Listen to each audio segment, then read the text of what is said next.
Hi guys, so ayan. So every evening po guys, ayan nagbo-blue butterfly PT kami.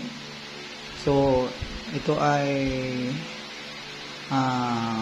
dalawang 25 pieces yung aking niluluto. Ayan blue butterfly po ito ha. Ayan, so ito maganda ito guys sa sa mga gustong umihi kasi talagang paihiin ka ng siguro mga 2 to 3 times bago ka matulog. So dapat maaga ang pag-inom nito. Tsaka pag umihi ka guys, ang linaw-linaw ng ihi mo. So siguro kung may sakit kang may mga ka sa ihi, UTI, maganda po ito guys. So yun lang guys, ayan, share ko lang.